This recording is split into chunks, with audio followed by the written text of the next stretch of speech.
right, what would you like from us? Okay. You want to smile? Are we taking a picture? You better smile. This is video. You better be smiling in video. So wait, is it a visual picture? Video. Video. So we're just smiling? No, we're talking about the product. Oh, I thought you wanted us to do a group picture. No. We'll do that anyway. Let me tell you about how our device works. Okay, why don't you introduce yourself first? I will do that. Hi, I'm Kendra. I'm part of the Gadget Guard Security Medallion Gold Okay, team. why don't you introduce everybody first? This is Victoria. Okay. I'm Andre. I'm Kelsey. And Andre has this particular skill.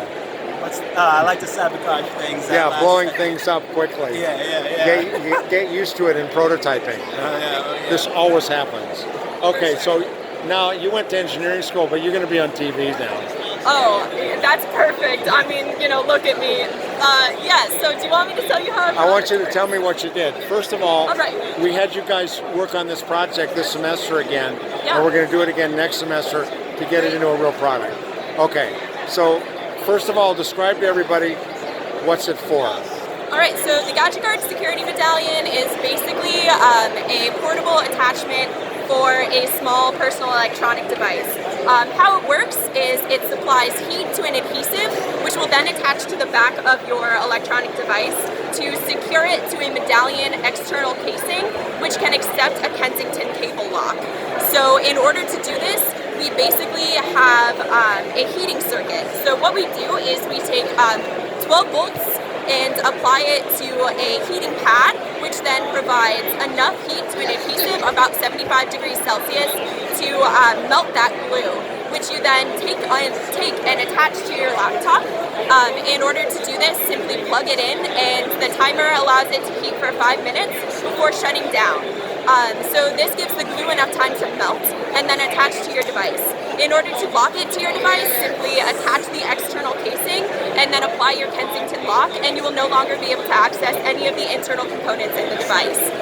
In order to remove the device from your laptop, unlock the Kensington cable lock, and then plug the device back in, press the button to heat it up for another 5 minutes, and then the glue will melt again and detach from your laptop. And no damage to the laptop. No damage to the external casing. And did you guys do testing as to pull strength, as to how difficult it was to remove?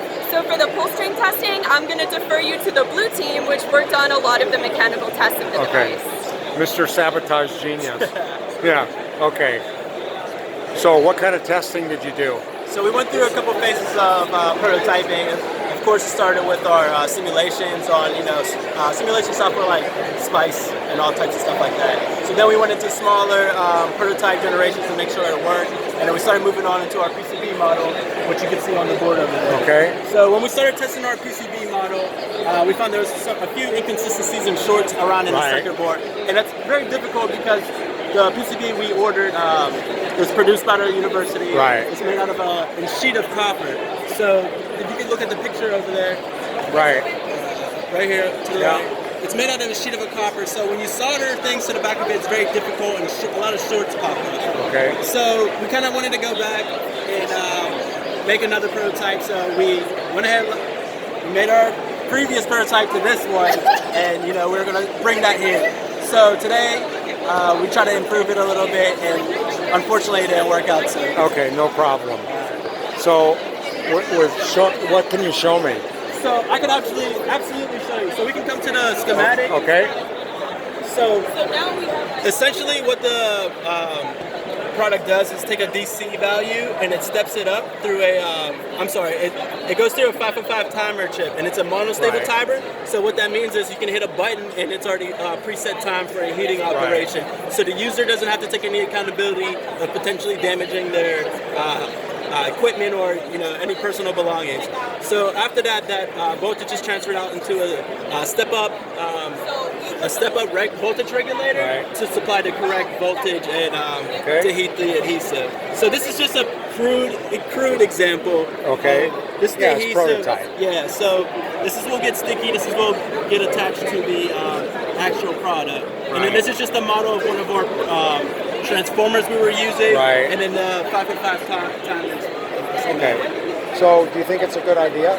I think it is a good idea when it comes to larger products. I still think there's room for improvement if you want to have a completely secure device. But it's definitely a good deterrent, and it will definitely keep your product safe for it. Right. Right. So was the course valuable for you? Absolutely. I got to go through all the ups and downs of developing our product and try to make my teachers and investors happy. What about you guys? Was this course valuable? Yeah, Victoria learned to be an electrical engineer. So I'm actually a mechanical engineer. Our team is very diverse. We had one electrical, one COE, two mechanical engineers. So it was very hard to, in the beginning, be able to dip in. And when I was able to dip in, it was whenever we were doing PCB, we were printing off prototypes, and we were actually able to put the components on and be able to solder them. So I actually was able to go up to CERC on the 12th floor, work in their electrical laboratory, and I was able to learn soldering. I was able to take classes on surface mounting. So if you're like, oh my god, I don't know if I can take this course, I don't know if it's right for me, there seems to be like a lot of electrical projects on here. Don't be afraid, jump right in, and just do it. There's so much help that can be offered to you, and you can learn so much through this. So what do you think of the lab? Helpful? The lab was very helpful, and if you need like technique or like ways on how to learn something, the resources are right there in Benedum. All you have to do is just pick a floor. Pick a floor and someone can help you. So this was helpful for you guys? Yes, it was. It expanded. I expanded my horizon. What about you? Yeah, I thought it was really helpful. I haven't worked with physical prototyping since like my sophomore year of school. Since I'm a computer engineer, I do a lot more in the digital space.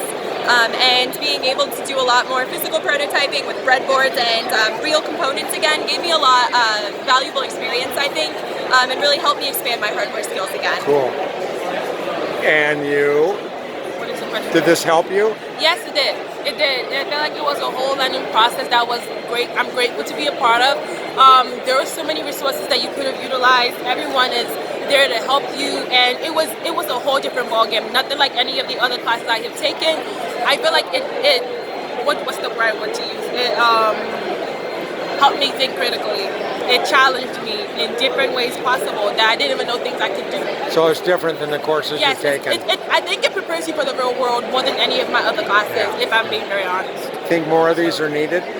What do you say? More of these kind of courses are needed? Yes, I do think more of this kind of classes are needed because it's very practical, it's hands-on, and it's just you basically starting from the beginning to the finish. It's all your idea, all your process, all your steps.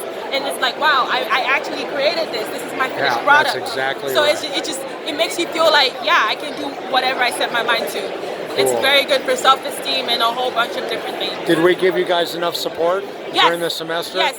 We had teachers, mentors like you, Winter, who were readily accessible through emails. Like, if we had to meet with you, we could. You guys would, and the feedback after every presentation was very valuable. You know, it would help us like, okay, this is what we have to do. This is what we should do better. This is what we should not do. So yes. Cool. I'm glad you enjoyed it. And are you a mechanical engineer? I'm a mechanical engineer. Right. And where are you going when you graduate? So hopefully I'll be getting my PhD. Cool. Very good. Well, thank you for your efforts.